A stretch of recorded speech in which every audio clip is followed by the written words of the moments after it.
존경하는 김의건 의장님, 홍남표 시장님과 관계 공무원 여러분 반갑습니다. 진해구 민주당 시의원 정순욱입니다. 추석 명절을 앞두고 시민들은 창원시에서 상하수도 요금을 10개월간 25% 이상이 인상되는, 그리고 4개년간 65%가 인상되는 조례를 상임위에서 통과했습니다. 시민들의 팍팍한 삶에 주름과 한숨을 내실 것이라 생각하니 마음이 많이 아픕니다. 다시 한번 시장님께 재고를 부탁드리면서 의례적인 인사를 생략하고 시장님을 모시도록 하겠습니다.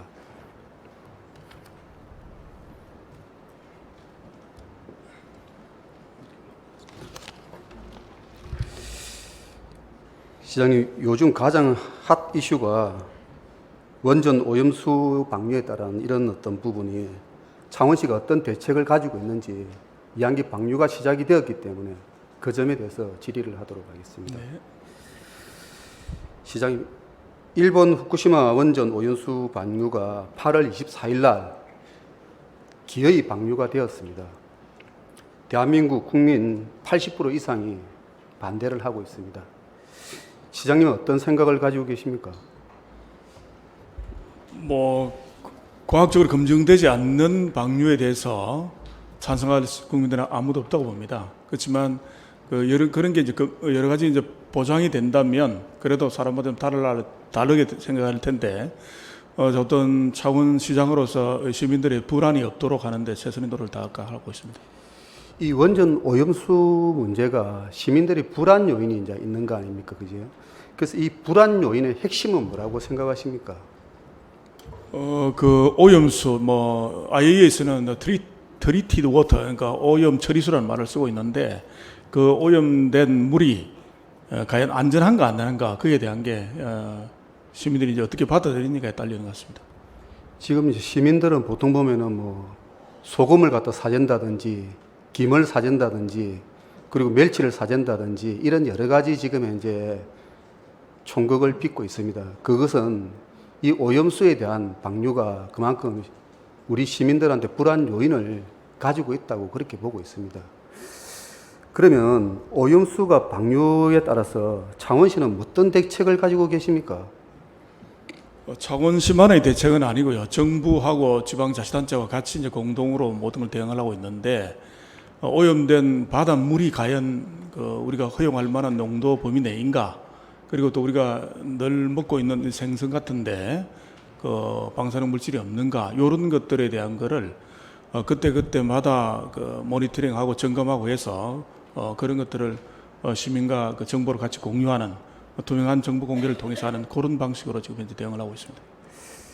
타 지자체에서는 이 오염수 방류에 따라서 이게 또 자치단체장으로서 이렇게 입장 표명을 하고 계시더라고요. 시장님께서는 혹시 이런 입장 표명을 하실 생각은 있었는지 여쭙고 싶습니다. 방류 전이나 방류 후나 지금 여러 가지 환경이 변화는 없습니다. 그래서 일전에 발표한 그 내용대로 그 입장을 같이 견지하고 있습니다. 그럼 방류에 따라서 우리 창원시에는 대응반이 있다고 들었습니다. 소개를 좀 부탁드리겠습니다. 예, 대응반은 7월부터인가 지금 구성 운영되고 있고요. 제2부시장과 해양수산국장이 부시장으로 되어 있고, 부단장으로 되어 있고, 또 4개의 과가 지금 들어가 있습니다. 그리고 하는 일들은 아까 얘기한 여러 모니터링들, 그가 주가 되겠고요. 여러 가지 또 그에 더해서 시민들의 어떤 수산물 소비에 대한 동향들이 어떻는지 그런 까지 포함되는 역할들을 하고 있습니다. 그러니까 수산물에 대해서 생산 단계에서 방사능 안전 감시망을 구축하겠다 이렇게 하셨는데, 그러면은 수산물 방사능의 정밀 검사를 하시기 위해서는 어떻게 하고 계십니까? 하실 생각입니까? 그러면은 지금 중앙 정부 차원과 우리 또 도에서도 지금 점검을 하고 있습니다. 특히 아까 얘기한 우리가 즐겨 먹는 그 생선 위주로 많이 하고 있는데, 그런 것들은 지금 이해하던 거를, 그러니까 주 단위로 하면 2주 만에 한 번 하던 거를 매주 이제 점검하는 걸 하고요. 그리고 어종도 좀 많이 좀 확대를 해서 그때마다 점검했던 거는 우리 창원시 홈페이지 모바일로 통해서도 볼 수 있는데 그 정보를 실시간으로 지금 공개하고 있습니다. 정밀 검사를 하시겠다면 어디서 어떻게 하신다는 말씀입니까? 그러면? 정밀 검사는 아까 얘기했던 이제 크게 나누면 바닷물이 오염되어 있느냐 또는 그 바닷물의 오염에 대한 것들은 먼 바다는 좀 원자력안전위원회에서 하고 있고요. 또 가까운 바다는 해수부에서 하고 있고, 그리고 그 바다를 단위 이제 해계하고 있는 그 어종들에 대한 것들은 이제 정부하고 아까 얘기한 우리 경남의 수산 관련된 기관에서 지금 점검을 하고 있습니다. 경남 수산안전기술원에서 검사를 하고 있습니다. 그럼 창원시에는 이런 점검을 할 수 있는 기계가 있습니까? 각 지자체마다 점검을 할 수 있는 그런 기계를 갖는 건 그래도 바람직하지도 않고요. 그 장비도 굉장히 고가이기 때문에 그런 것들을 가급적 공동 활용하는 게 낫고요. 그래서 아까 얘기한 것처럼 정부 단위 또는 도 단위에서 그 정도로 충분하다고 보고, 다만 일반 시민들이 도 불안해할 수 있기 때문에 간이용 휴대할 수 있는 방사능 측정기를 마산과 두 군데 지금 공급을 해서 일반 시민들도 근데 참여해서 방사능 유무를 판단할 수 있도록 하고 있습니다. 그 이게 수산물만의 문제인지 아니면 또 다른 어떤 부분에 문제가 될 수 있는지 이런 부분까지도 한번 파악을 해보신 적은 있습니까? 지금 후쿠시마 오염수는 물을 통해서 전달되는 거예요. 물론 이제 다르게 핵실험이라든지 다른 어떤 원자력 사고가 있을 때는 이제 공기를 통해서 오는데, 이번 건은 바닷물을 통해서 오는 거기 때문에 주로 이제 바다에 관계되는 바다의 오염 여부, 그다음에 생선의 오염 여부, 그게 주가 된다고 봅니다. 일본하고 저희 한국하고 화물선이 많이 다니겠죠, 그죠? 그럼 화물선이 많이 다니면은 배가 선적을 하게 되면은 평행수를 물에다가 담습니다. 네. 그러면은 일본에서 출발할 때 그 화물선의 무게만큼 물을 갖다가 균형을 이루게 해서 평행수를 배에 담는 거죠. 그러면 한국에 왔을 때 그 평행수를 갖다가 방류를 해야 됩니다. 그러면 그 물이 일본 해역에 있는 물이 한국에 바로 한 5일 만에 오는 거 아닙니까? 그렇게 보시면은. 아마 제가 알기로는 평행수는 엄격하게 아마 관리되는 걸로 알고 있고요.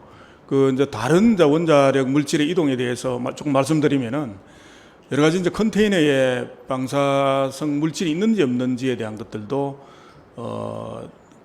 수출하는 항에서 이미 점검을 하지 않으면 지금 이동하지 못하도록 되어 있습니다. 그 정도로 원자력 방사능에 관계되는 것은 국제적으로 다 공조를 다 이루기 때문에 다른 영역들은 그렇게 걱정을 안 하시도 아마 잘 하고 있는 걸로 알고 있습니다. 그 평행수를 확인하기 위해서 이렇게 기계가 있어야 되지 않느냐는 거죠. 그 부분은 관계기관에서 충분히 하고 있으리라 생각합니다. 지금 현재 창원 마산에 들어오는 일본 화물선은 그렇게 하고 있습니까? 그 부분은 좀 점검을 좀 하겠습니다, 제가요. 그러니까 안 한다면은 지금 현재 24일 날 방류된 이후에 물이 창원에 안 들어왔다는 말을 할 수가 없지 않습니까? 아마 아까 얘기한 것처럼 평행수는 정말 엄격하게 관리하는 걸 알고 있기 때문에 그런 게 다 점검이 되리라 생각하고 있습니다. 그럼 지금 가장 중요한 게 수산물의 원산지가 가장 중요하지 않습니까? 그죠? 그러면은 지금 현재 후쿠시마뿐만 아니고 일본 전역에 있는 수산물이 우리나라에 왔을 때 만약에 온다면 어떻게 하시겠냐는 거죠.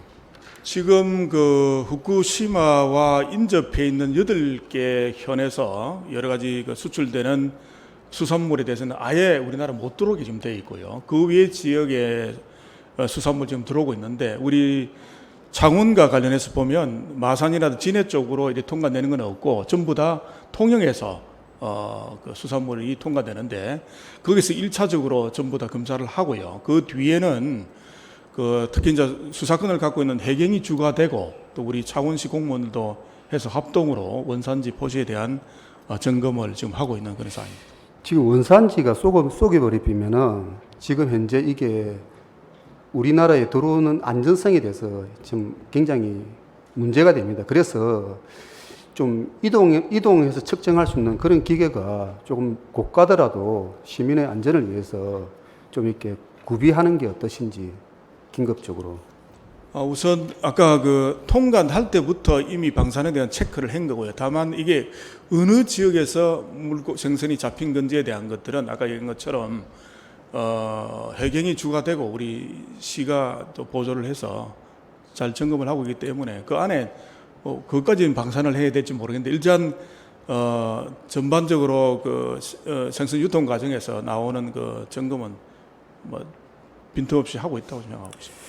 결국은 시민이 이제 안전해야 되지 않습니까? 시민의 생각이 지금 바뀌어야 되는데 그렇게 하기 위해서는 이제 시민을 참여해서 지금 이제 어떤 이렇게 안전을 확보하는 이런 문제를 지금 지자체에서 하고 노력을 하고 있지 않습니까? 그러면은 그 감시단을 지금 이제 우리 창원시에도 운영을 하고 있는 걸로 알고 있는데 어떤 규모로 어느 만큼을 운영하고 계십니까? 지금 경남도 차원에서도 하고 있고요. 우리 창원도 시민이 참여하는 그 참관단을 지금 운영하고 있습니다. 이것도 그 6명 정도를 해서 하고 있는데 그건 공개 모집을 해서 모든 사람들이 참관할 수 있도록 그렇게 오픈해서 하고 있습니다. 그것도 뭐 창원이라든지 뭐 마산이라든지 아니면 진해도 이게 연결되는 부분이니까 좀 이렇게 지역별로 좀 이렇게 규모를 있는 사람들을 모아서 좀 안전 점검을 할 수 있도록 이렇게 좀 해주시기를 좀 부탁을 드리겠습니다. 네네 그렇게 하겠습니다. 그러면 원전 오염수가 시장님께서는 진짜로 안전하다 생각하십니까? 전문가이시니까. 뭐 크게는 뭐 농도의 측면이죠. 농도를 얼마만큼 허용할 건가에 관한 건데 지금 뭐 IAEA라는 여러 가지 과학적 국제적 기준에 부합한다고 지금 되어 있고요. 아시겠지만 2011년도에 후쿠시마 원전 사태가 났는데 11년도에 그때 방대한 양이 그 당시에 그 쓰나미 때문에 태평양 바다로 나갔고 아직 우리 국내에서 거기에 대한 게 감지가 되고 있지 않습니다. 근데 지금 한 12년이 지난 지금은 굉장히 아까 그 어느 정도 처리가 된 물들이 이제 나오는데 그거에 대해서는 아직은 뭐 크게 나타나고 있지 않다고 생각하고 있습니다. 이게 문재인 정권 시절에는 이 부분을 야당 측에서 많이 이렇게 이 부분을 이야기를 하셨거든요. 근데 어떤 모 방송은 이게 우리나라에 오는 게 방류를 했을 때 8개월 만에 온다 하다가 지금은 4년으로 이렇게 늘어났습니다. 어떤 상황이 되든 간에 우리나라에 영향을 미칠 상황이 되면은 지금 만약에 8개월 만에 지금 내년 6월, 7월에 과연 시민들이 안전을 느끼겠습니까? 그 점에 대해서 좀 이렇게 고민하실 생각은 없으십니까? 예, 그게 사실상 과학적으로는 큰 문제가 저는 없다고 보고요. 그 일본 후쿠시마라는 그 지역의 위치를 보면 일본의 그 열도에서 동쪽에 있습니다. 거기에서부터 일단 출발을 해서 태평양을 돌고 한국으로 오는데 그게 돌아오는 시간이 4년이 걸리든지 또 8개월 걸린다. 이것도 중요하지만 만약에 이제 한국에서 방사능 물질이 발견된다면 그 먼저 출발해 올라간 일본 동쪽 지역들은 거의 상상하기 어려울 정도로 위기 처합니다. 그리고 일본이 과학적으로 우리나라에 그렇게 하지 않고 세계적으로 굉장히 뛰어난 나라이기 때문에 과학적 어떤 검증에 대한 이런 것들은 그리고 또 국제적인 어떤 과학적 기준들을 좀 우리가 믿어야 되지 않겠는가 그렇게 생각하고 있습니다. 그 국제 기준에 믿어야 된다면 가장 지금 핵심이 알프스가 처리하지 못하는 삼중수소라도 이런 거는 체내에 들어가면은 이게 누적이 되지 않습니까? 어떤 기간을요. 네. 그러면은 시장님께서 안전하다 생각하시면은 일본에서 방류하면은 일본 그 땅에다가 방류를 하면 되지 않습니까? 굳이 세계적으로 다 같이 공유하는 이런 바다에다가 방류하는데 시장님께서도 아까 같이 이런 어떤 표명을 안 한다는 것은 좀 문제가 있지 않습니까? 과학적이라면서요. 근데 아시겠지만 알프스라는 그 시설은 이제 여러 가지 원전에서 나오는 여러 종류의 이제 핵종들 중에서 굵직굵직한 핵종들은 일단 다 거기에서도 1차적으로 제거를 먼저 하고요.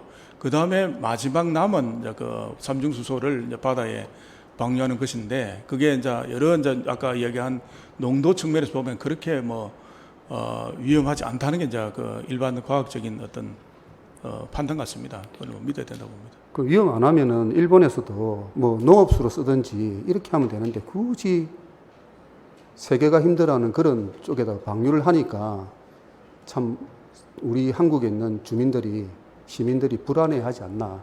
그리고 그것에 가장 인접해 있는 우리 창원시가 시민들이 많이 불안해하고 있는 그런 상황입니다. 지금 만약에 이런 문제로 인해서 수산업 이런 종사자들이 힘들면은 이 사업을 접어야 되지 않습니까? 아니면 이 사업을 접기 위해서 어떤 이렇게 업종을 변경할 때 창원시에서는 지난번 뭐 코로나와 같은 이런 지원 대책을 가지고 있는지 이게 대해서도 한번 묻고 싶습니다. 아무래도 직접적 코로나처럼 어떤 그런 위기에 있을 직접 지원은 중앙정부 차원에서 뭐 검토를 해야 된다고 보고요. 지자체 차원에서는 아무래도 소비 촉진을 많이 하도록 하는 게 아주 중요할 것 같고요. 그래서 그 외에 걸맞는 수산물 전용 뭐 상품권이라든지 해서 저희들이 소비에 대한 거는 좀 더 위축되지 않도록 하는데 최선을 다하고 그는 만약에 먹는 부분은 한시적일 수도 있고 내가 이 부분이 접어야 된다 생각을 할 수도 있지 않습니까? 그럼 업종을 변경을 해야 되는 생각을 할 수 있는데 이런 피해가 우리 창원에는 마산에는 진해는 생길 수가 있지 않습니까? 그거를 우리가 좀 이렇게 선제적으로 한번 중앙정부에 이렇게 건의를 해서 좀 이런 업종 변경하는데 지원하는 방법이라든지 이런 것도 한번 아니면 우리가 기업에서도 이렇게 근무를 하고 나올 때 되면은 어떤 기간 동안에 어떤 일에 대해서 이렇게 자기가 업종 전환하는 방법에 대해서 이렇게 뭐 어떤 지원을 하지 않습니까? 그와 같이 창원에서도 이런 부분에 대한 지원을 할 수 있는 방법을 한번 고민해 보시는 건 어떤지 이렇게 물어보고 싶습니다. 그리고 지금 현재 우리가 오염 방류 대책을 컨트롤 타워가 제2부시장이라고 하셨지 않습니까? 이 사람들, 시민의 가장 안전한 어떤 먹거리입니다. 그러면 이 부분을 총괄을 갖다 수산가에서 하고 있지만도 시장님께서 컨트롤 타워가 돼서 이거를 안전하다. 이때까지 내가 이렇게 하고 있다. 이런 부분을 좀 이렇게 제2부시장님을 못 믿는 건 아니지만도 시민들은 안전성에 가장 민감하지 않습니까? 당분간이라도 컨트롤 타워를 시장님이 하실 생각은 없습니까? 여러 정부 대책도 나오고 있고요. 각 지자체별로 나오고 있는데 지금 리스크 여러 가지 수준별로 보면 부시장 정도를 하더라도 충분히 되리라 보고요. 만약에 리스크가 더 커지면 격상하는 방안도 검토를 하겠습니다. 그래서 제가 아까 말씀드린 것 같이 일본에서 들어오고 있는 어떤 여러 가지 어떤 부분은 우리가 보면 제가 단순하게 평행수를 이야기를 했지만 그 평행수도 사람은 지금 시민들은 모르거든요. 그런 부분이 우리가 교육을 통해서 이 배가 일본에서 10척, 20척, 30척 이렇게 1년 단위로 매번 들어온다면은 문제가 우리 앞바다는 오염이 될 수 있는 요인은 충분히 있다고 봅니다. 그렇기 때문에 그런 어떤 부분까지도 하나하나 확인을 하시려면은 시장님이 컨트롤 타워가 되는 게 좀 어떤가 이렇게 건의를 하는 중입니다. 그리고 지금 현재 저희들 5개 구 중에서 가장 재구조화가 필요한 곳이 진해 지역입니다. 왜냐하면은 신항이 건설되고 있고 이 신항으로서 인구가 증가가 예상이 되고 지금도 진해는 옛 도심의 형태를 잃어버린 지 참 오래되었습니다. 이런 진해에다가 도시계획을 수정하실 필요가 있다고 저는 생각을 합니다. 그래서 시장님께서 저희 진해에 대해서 좀 도심이 변경할 수 있는 이런 어떤 기회를 한번 선제적으로 진행해 보실 생각은 없습니까? 도심의 변화요? 예, 예. 뭐 그런 부분은 검토를 하겠습니다. 계속 도심들이 계속 발전돼 나가야 되는데 또 뭐 우리 진해가 또 새로운 또 성장 용도로 무장도 해야 되기 때문에 그런 측면에서도 검토를 하겠습니다. 제가 왜 이 질문을 드리냐면요. 진해 신항으로 인해서 진해구가 절대절명의 기회가 생긴 것은 맞습니다. 그런데 진해 신항으로 인해서 신항의 땅에 컨테이너 야적장이 거의 지금 생길 게 분명하지 않습니까? 그러면 컨테이너 야적장으로 변경을 생기게 되면은 진해가 신항으로 있는 이점은 없다고 생각합니다. 시장님은 어떻게 동의하십니까? 예, 같이 동의합니다. 지금은 3,200만 TEU 그리고 21선식이 완공이 되면 야적장이 진해에 얼마큼 필요하다고 생각하십니까? 그 야적장은 기본적으로 우리 창원시가 하는 것은 아니고요. 해수부 소관입니다. 해수부에서 그 진해 신항 부두와 인접해서 조성하는 걸로 지금 알고 있습니다. 그러니까 제가 먼저 그 부분에 대해서 말씀을 드리는 겁니다. 우리가 작은 지자체지 않습니까? 그러면은 우리가 항만 계획에 이 부분이 들어가 버리면은 진해는 야적장으로서 국토부라든지 해수부라든지 부산광역시를 이길 수가 없지 않습니까? 의견을 내었을 때. 그럼 우리가 좀 이런 부분을 우리 스스로 이렇게 개발 계획을 세워서 지금 웅동이라든지 웅천이라든지 이런 땅에 야적장 형태를 안 만들면 되지 않습니까? 그럴 생각은 없으십니까? 그 부분은 이제 조례를 좀 개정을 했어요. 그 컨테이너가 주거지역이라든지 원래 정해져 있는 야적장을 벗어나서 이렇게 적시되고 하는 것들은 좀 금지를 하도록 그래 할 그런 계획입니다. 지금도 보면 산이 깎이고 바다가 매립되고 이렇게 합니다. 옛날 진해는 청정 바다였습니다. 그런데 진해만이 거의 죽어가고 있습니다. 지금 거의 진해 어로는 거의 한 1%도 안 되는 걸로 알고 있습니다. 항만이 만약에 생명을 다해서 죽어버릴 수도 있지 않습니까? 지금 세계적인 항만이 죽을 수도 있지 않습니까? 만약에 진해가 웅천을 중심으로 전체가 야적장화 되어버린다면은 항만이 죽어버리면은 그 지역은 설린가가 되어버립니다. 선진국 사례를 보면은요. 그러면 그때는 이 부분을 치유할 수가 진짜 힘듭니다. 그래서 현재는 선제적으로 이런 부분을 창원시에서 계획을 세워서 이런 부분을 만들 필요가 있지 않느냐 그렇게 생각하는 겁니다. 해수부가 만약 이걸 하면은 창원시 의견을 반영할 수가 없지 않습니까? 그럼 결국 진해는 웅천 이후는 전부 다 야적장화 되는 게 기정사실화 됩니다. 지금 이제 웅천을 중심으로 옆에 있는 강서구라든지 김해시는 땅을 그대로 두고 있는 이유가 뭐겠습니까? 그래서 야적장을 안 만들기 위해서 결국은 신항으로 인해서 공장을 유치하기 위해서 하는 거 아닙니까? 그러니까 우리 창원시도 진해구가 이렇게 호기에 결국 야적장을 내주는 그런 상황으로 만든다면 진해 구민들이 이걸 용납을 하겠습니까? 저 주거 지역이 그 컨테이너로 이렇게 그 난립되도록 하는 것은 방지하도록 하겠습니다.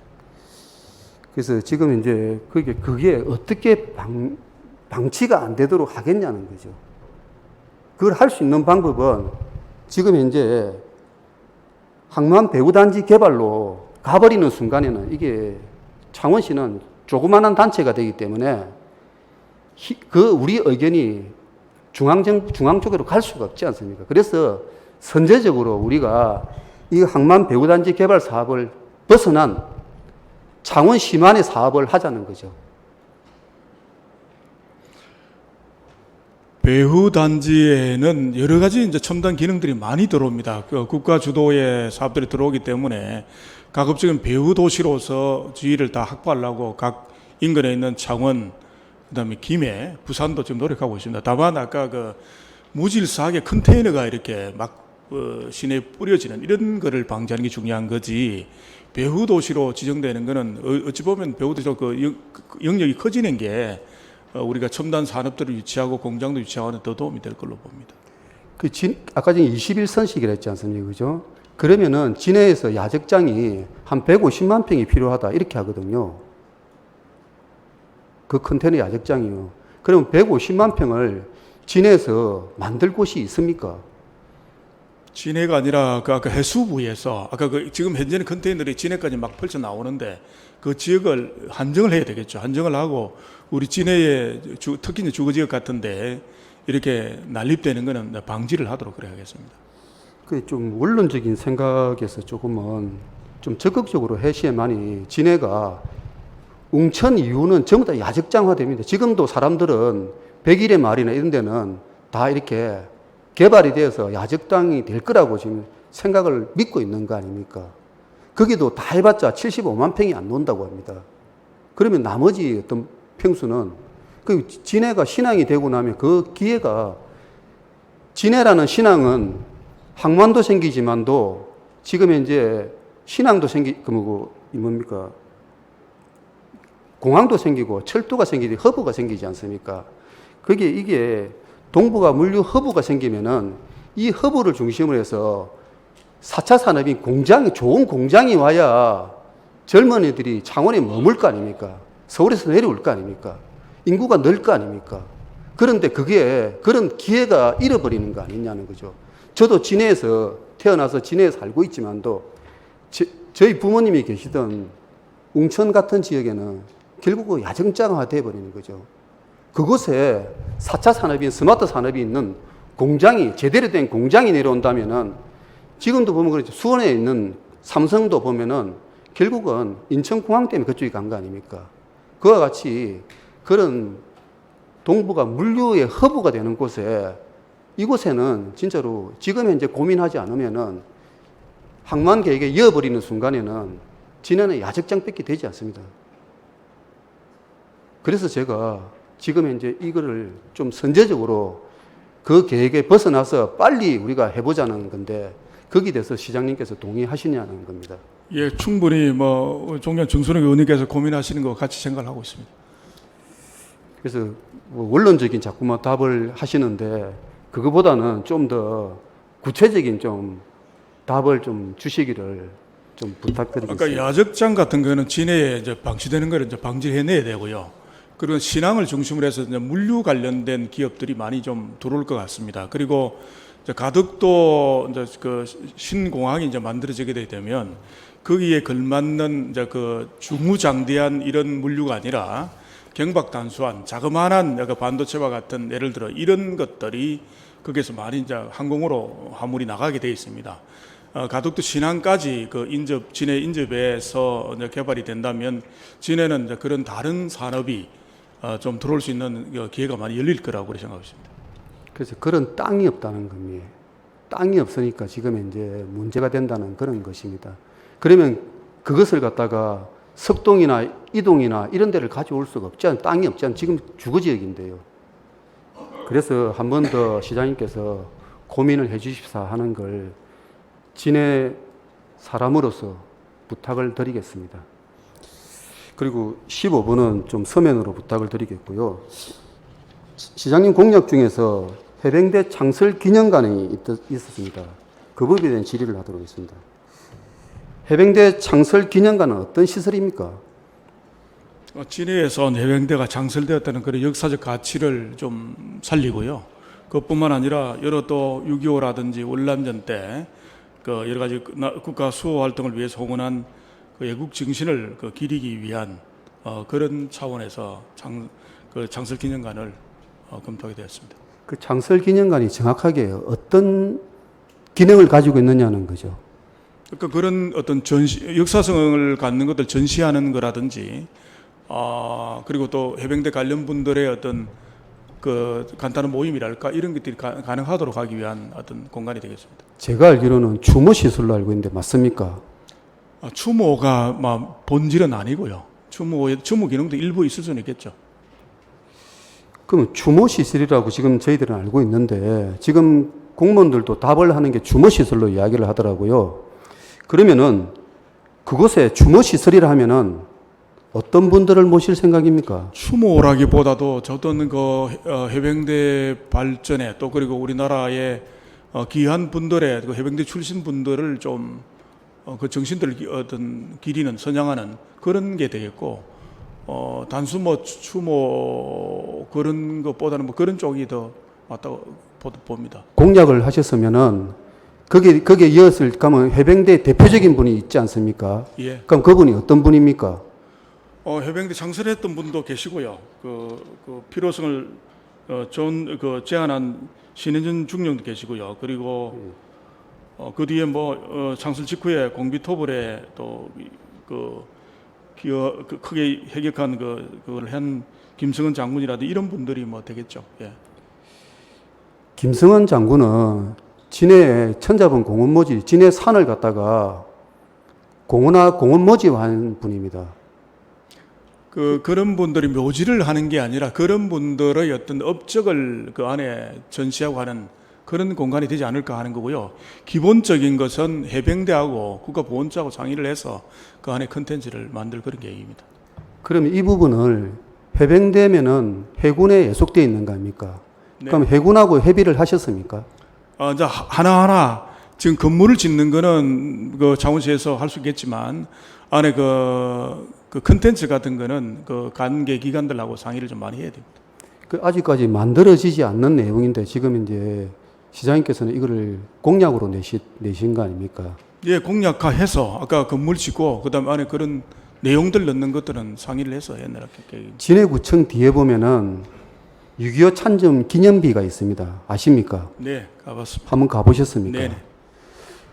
그분들의 업적이 지금 이제 유공 수원자만이 거기에 그 비가 있거든요. 그래서 그쪽에는 보면은 한 1368분의 이름이 쫙 이렇게 있습니다. 지금 시장님께서 지금 이제 이 기념관을 세우려고 하는 곳하고 이곳하고는 어느 쪽이 더 옳다고 보십니까? 두 개 중에서 어떤 게 옳고 그름이 아니라 각각의 어떤 기능들은 좀 따로 있다고 봅니다. 아까 해병대가 장설로에서의 큰 의미를 갖는 그런 거를 기념하는 그런 공간이기 때문에 두 개를 동시에 뭐 견주어서 어떻게 어느 게 더 낫니 맞니 이런 건 아닌 거라고 봅니다.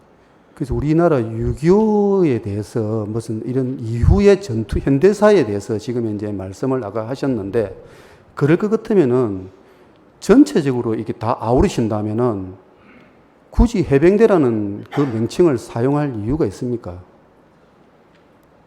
아니 그 해병대가 우리 그 여러 그 역사에서 한 역할들이 크기 때문에 그 정도는 기념할 수 있다고 저는 생각합니다. 어떤 역사가 크시죠? 아니 여러 가지 뭐 6.25 때도 그렇고 뭐 한 일들이 많죠. 예. 그래서 지금 현재 이 6.25 참전 기념비가 진해에 오다 보면 옛날에는 구도로였을 때는 그것이 명확하게 보였습니다. 지금은 이게 도로가 바뀌다 보면 그것이 숲으로 둘러싸여 가지고 그 6.25 참전 유공자들은 90이 넘습니다. 연령대가. 그분들은 그 땡볕에 우리는 보면은 행충탑에 참배를 할 때는 의자에 앉아서 하셨지 않습니까? 시장님도. 근데 그분들은 90인 노병들은 거기서 서서 합니다. 의자도 없이, 그 땡볕에 천막도 없이. 한번 가보셨습니까? 네. 그 여러 가지 이제 예우에 대한 거는 저희들이 더 신경 좀 써야 되고요. 저도 그런 분들에 대한 뭐 존경심이랄까 이런 게 또 후손들이 잘 이어갈 수 있도록 하겠습니다. 그래서 제가 말씀드리는 것은 이양기 해병대 시장님도 해병대 출신은 아니죠. 육군입니다. 육군이죠. 네. 육군 학장교로 알고 있는데. 예, 그렇습니다. 그래서 이양기 해병을 갖다가 하실 것 같으면은 진해 창설한 곳이 창설된 군이 해병만 있는 거 아니거든요. 다음에 해군 창설 기념관도 만들어 주시고 이렇게 해야 되지 않습니까? 그래서 이양기 만드시려면은 이런 해병대가 발상탑도 진해에 있지 않습니까? 발상탑 쪽이라든지 좀 이렇게 연결되는 선에서 이런 기념관이 좀 들어갔으면 좋겠고 들어가는 그곳에는 조금은 좀 자랑스러운 저도 해병대지만도 해병대가 자랑스럽게 생각하시는 그런 분들이 좀 들어왔으면 좋겠고 좀 이렇게 논쟁이 안 될 수 있는 그런 이런 분들이 그런 분들이 좀 들어왔으면 좋겠고 이런 어떤 해병대 기념관 6.25 참전 용사들도 다 해병대 분들이 다 거기 진해 분들은 많이 계시거든요. 좀 거기에 아우를 수 있는 전체가 지금 이제 같이 아우를 수 있는 그런 공간을 좀 만들어 주십사 하는 게 제 바람입니다. 예, 충분히 그 해병대하고 해군하고도 협의를 해서 그런 내용들이 다 담을 수 있도록 하겠습니다. 하여튼 제가 뭐 시장님께서 그렇게 완고하게 공약을 가지고 계셨으니까 하여튼 시장님 말씀을 잘 알았습니다. 그리고 주모라는 시설이 아니라는 걸 지금 알았습니다. 하여튼 고맙습니다. 네, 감사합니다.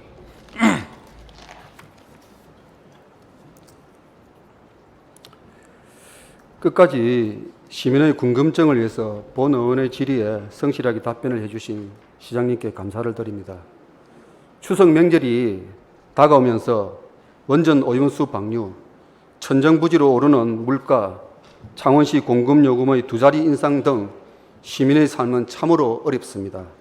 시장님께서는 시민이 웃을 수 있는 정책과 행정으로 시민을 보듬어 주시기를 바랍니다. 끝까지 경청해 주셔서 감사합니다.